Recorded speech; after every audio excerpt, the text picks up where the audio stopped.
नमस्कार। शिक्षा समाचार में आप सबों का स्वागत है। और आज हम शिक्षा समाचार में 2-3 मुद्दे पर बात करने जा रहे हैं। पहला मुद्दा तो होगा कि आज से पूरे बिहार में एक खास तरीके के ऐप के सहारे अटेंडेंस की प्रक्रिया शुरू हुई है शिक्षकों का, जिसमें 35 मीटर 30 मीटर के अंदर, मतलब स्कूल के कैंपस के अंदर भी रूम के आसपास आपको अटेंडेंस बनाना है। चर्चा इस पर भी होगी। ट्रांसफर को लेकर मिथिलेश तिवारी जी शिक्षा मंत्री का कुछ बयान आया है, उस बयान का मतलब क्या है, चर्चा उस पर भी होगी।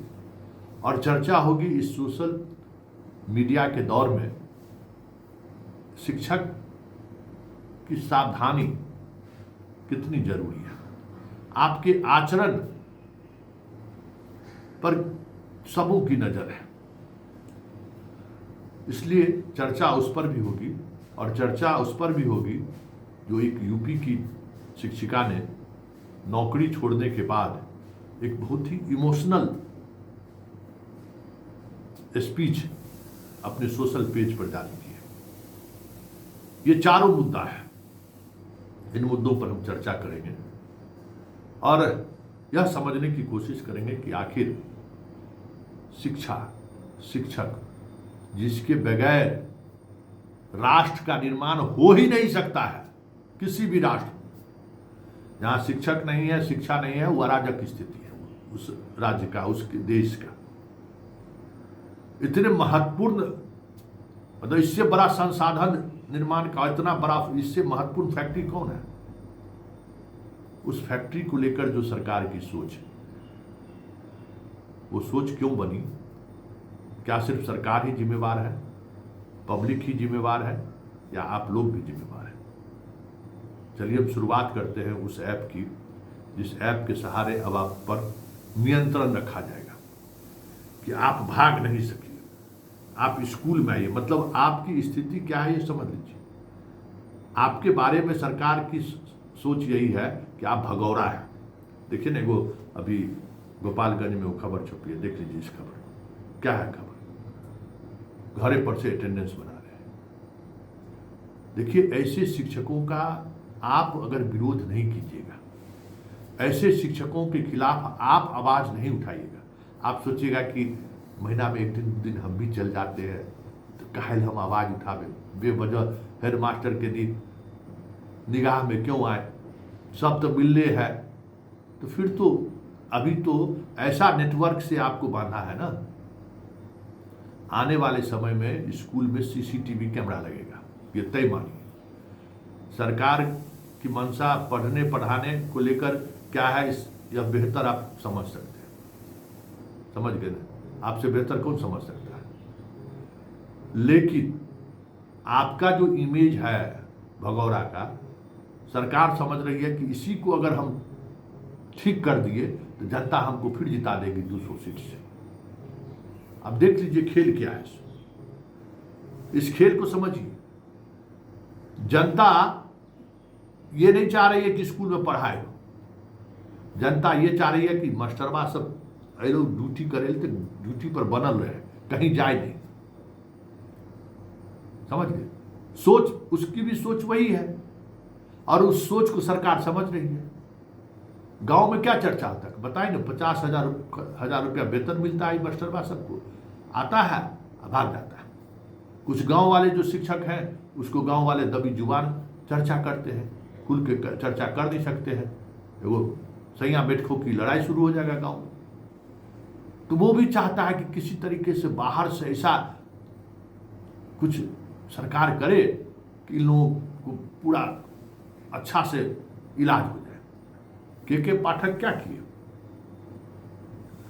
मंत्री का रिश्तेदार हो, चाहे पदाधिकारी का रिश्तेदार हो, जो लोग दिल्ली में अपना हस्बैंड के साथ ऐश करती थी, जुहू ब्रिज पर घूमती थी, सबको वापस स्कूल भेज दिया। उस कड़ाके के ठंड में, उबाड़ के समय में साड़ी उठा के, साया उठा के जाना पड़ रहा था। पब्लिक बड़ा खुश, सबका इलाज कर दिया के पाठक। कितना के पाठक के समय में लूट हो गया, के पाठक के पागलपंथी के कारण से बहाली में कितना फर्जी लोग मास्टर बन गया, कोई चिंता इसको नहीं है। पब्लिक को इससे कोई मतलब नहीं है। पब्लिक को मतलब है कि मास्टरवा का साया साई उछाल बांध दिया। और देखिए नाव पर चढ़ के जा रही है, चश्मा लगाने वाली देखिए आज तक कभी दिखाई नहीं दी, स्कूटी घुस के ले जा रही है। पब्लिक इसी में खुश है। तो जहां पब्लिक इस वजह से खुश है, वहां मास्टर साहब को अपनी अस्मिता बचाने के लिए इन सब चीजों से परहेज करना चाहिए। अब देखिए ना, वो तस्वीर अभी मास्टर साहब भेजे कि प्रार्थना हो रहा है, एगो मास्टर साहब मोबाइल पर जो है सो क्या कर रहे हैं, देख लीजिए तस्वीर।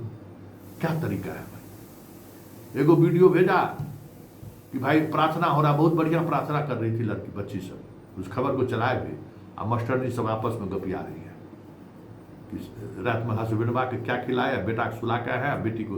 अरे भाई, ये सोशल मीडिया का जमाना है,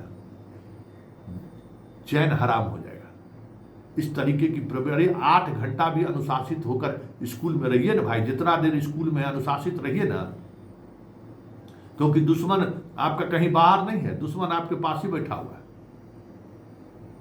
इसलिए आप मंथन कीजिए शिक्षकगण।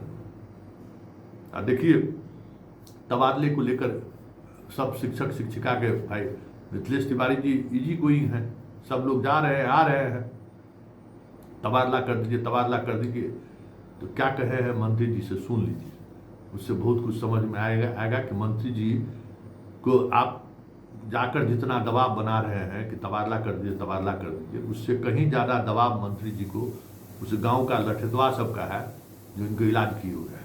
जहाँ जा रहे हैं वहाँ मास्टरे का चर्चा होता है कि एक मास्टरवा पढ़ाने नहीं जाता है। अब बताइए, सुनिए क्या कर रहे हैं मंत्री जी। लेकिन सबसे ज्यादा मामले हमारे विभाग में शिक्षकों के ट्रांसफर पोस्टिंग को लेकर लोग आवेदन दे रहे हैं, उनके परिजन आके आवेदन दे रहे हैं। और हमने आज साफ कहा कि इसको लेके हम नीति जल्दी तैयार कर रहे हैं और हम शिक्षकों के सुविधाजनक स्थान पे उन्हें पोस्टिंग भी देंगे।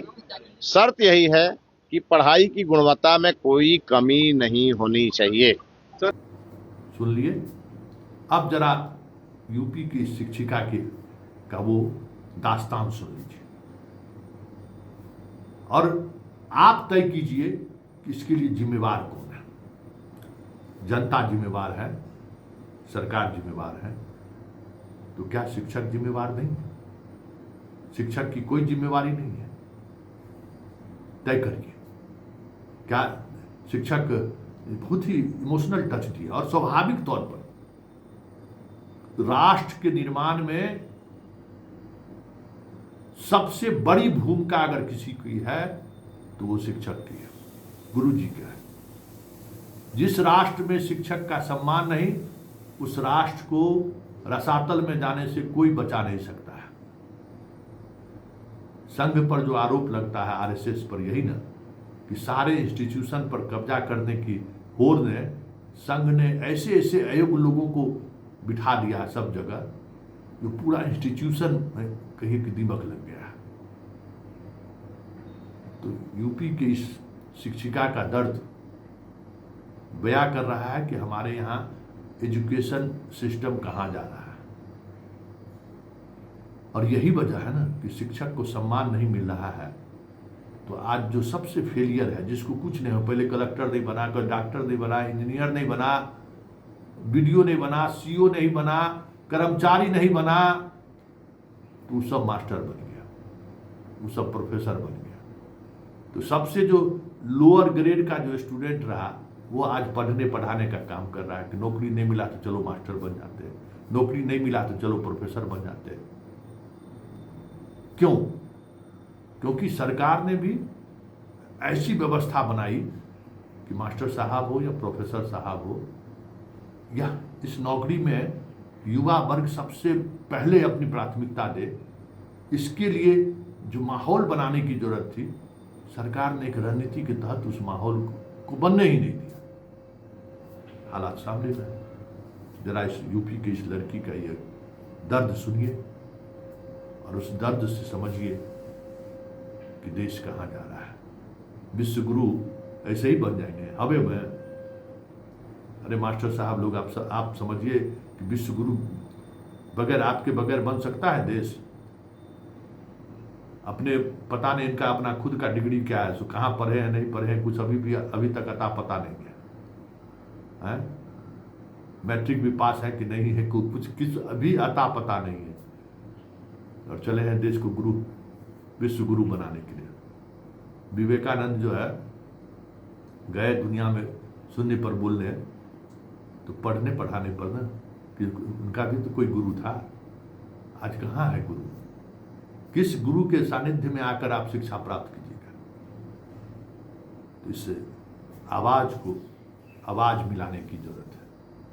यह एक शिक्षिका की आवाज नहीं है, इस देश की वो व्यथा है जिससे हर कोई परेशान है, हर कोई निराश है। क्योंकि अगर शिक्षा नहीं है तो फिर अंधेरा ही अंधेरा है।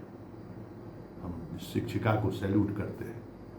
कम से कम इनकी बातों से कुछ ऐसी बातें तो सामने आ रही हैं कि शिक्षक और शिक्षा जैसे महत्वपूर्ण विषयों को लेकर हम कितने संवेदनहीन हो गए हैं। सुनिए क्या कह रही है ये शिक्षिका। आज मैंने मेरी जॉब से रिज़ाइन कर दिया। एक बहुत ही टॉक्सिक एनवायरनमेंट से खुद को निकाल लिया। रीज़न बहुत सारे हैं, बट इस बार डिसीजन लेने का रीज़न ये था, बताती हूँ। वो ये कि आजकल ना ये जो टीचिंग प्रोफेशन है, जो बहुत ही रिस्पेक्टफुल जॉब है, ये वो रह नहीं गया। यहाँ पे आप इसको दिहाड़ी बोल सकते हो। जी हाँ, ये आप सुबह अपने घर वालों को बोलो कि मैं दिहाड़ी पे जा रही हूँ, क्योंकि उन्होंने टीचर को टीचर नहीं मजदूर बना लिया। मैं मेरी बात करूँ तो मैं एक टीचर की सैलरी में मैंने मल्टीपल टीचर की जॉब की है। I am a English teacher, I am a grammar teacher, I am a conversation teacher, I am a computer teacher, और also I am a dance teacher. ये सारे roles मैं करती हूँ। और इसके बाद भी अगर हमारे स्कूल में कोई भी फंक्शन होता था और मैंने वीडियो शूट करके एडिट करके टाइम से नहीं दी, तो उसके लिए भी मुझे सुनाया जाता था। क्यों? क्योंकि मैं तो टीचर हूँ, मेरा ये काम नहीं करना था, क्योंकि आप टीचर हैं। इनफैक्ट मैंने टेबल्स तक पूछी है फंक्शंस के दिन, अगर हमारे प्यून ने लेट किया है स्कूल आने में। क्यों? क्योंकि मैं तो टीचर हूँ। यार टीचर नहीं रह गया, दिहाड़ी बन गई है। जिस टीचर की हम पूजा किया करते थे अपने टाइम में, वो अब रह नहीं गया। हाँ, अगर आपने स्कूल में गलती से भी हिंदी शब्द का प्रयोग किया, जो कि हमारी मातृभाषा है, अगर आपने यूज किया तो आपको फाइन पे करना पड़ेगा। क्या वो आप टीचर्स हैं? अच्छा, लेट हो गया। कितना लेट? 7:30 की स्कूल है, 7:40 पे हो गया। Salary cut. मेरी 12 से 15 दिन की सैलरी कट की गई है, क्योंकि मैं 7:30 पे ना आके 7:40-45 पे पहुंची हूँ। जनजीज, टीचिंग जॉब ना अब हमारे लिए नहीं रह गई है, क्योंकि यहाँ पे उन्हें टीचर नहीं मजदूर चाहिए। वो मजदूर जो गधा हो, जैसा उस पर थोपता जाए, लाता जाए, वो लदे और बस चलता रहे।